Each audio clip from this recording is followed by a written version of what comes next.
வாலி அண்ணா அருமையாக இயக்கியிருக்காரு.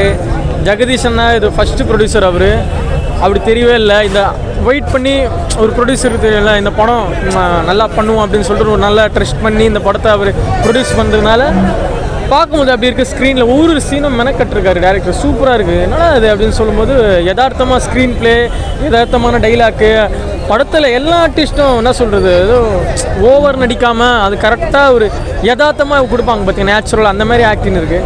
சாம் சிஎஸ் நான் சொல்லவே தேவையில்லை. அந்த இசை அப்படி இருக்குது.